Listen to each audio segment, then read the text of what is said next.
യാത്ര ഇങ്ങനെ തുടർന്നുകൊണ്ടിരിക്കുകയാണ്. അപ്പോൾ നമ്മൾ അടുത്ത വീട്ടിലെത്തി. അടുത്തത് അനഘയുടെ ഫാമിലിയെയാണ് നമ്മൾ പരിചയപ്പെടാൻ പോകുന്നത്. അവരെല്ലാം നല്ല എക്സൈറ്റഡ് ആയിട്ടിരിക്കണം. അപ്പോൾ നമുക്ക് നേരെ പോയി പരിചയപ്പെടാം. Hi aunty. ഹായ്. ആൻറ്റിയുടെ പേര് വിനീത. മോളുടെ പേര് അമേയ. അമയ. അനഘ. ഇതാണ് അനഘ അല്ലേ? അങ്കിളുടെ പേര് സുരേന്ദ്രൻ. സുരേന്ദ്രൻ. എന്ത് ചെയ്യാൻ ആൻറ്റി? അഡ്വക്കേറ്റ് ആണ്. ഞങ്ങൾ work രണ്ടുപേരും ചെയ്യണോ? ഇവിടെ തന്നെ? വർക്ക് ചെയ്യാം. മോളും 5ാം ക്ലാസ്സിൽ പഠിക്കുന്നു. ഏത് സ്കൂളിലാണ്? അമൃത വിദ്യാലയം. ഓക്കെ. Uncle advocate. രണ്ടുപേരും അഡ്വക്കേറ്റ് ആണ്. Okay fine.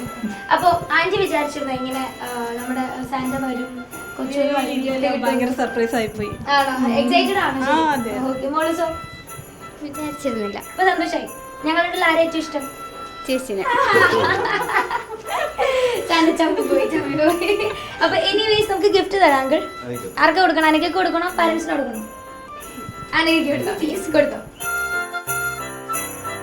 ക്രിസ്മസ് ആഘോഷത്തിൻ്റെ ഭാഗമായിട്ട് കൊച്ചി TV ഇതുപോലൊരു പ്രോഗ്രാം സംഘടിപ്പിക്കുകയും ഞങ്ങളുടെ വീട്ടിൽ വന്ന് ഞങ്ങൾക്ക് ഇങ്ങനെ ഗിഫ്റ്റ് വരികയും ചെയ്തതിൽ ഞങ്ങൾക്ക് വളരെയധികം സന്തോഷമുണ്ട്. Happy Christmas.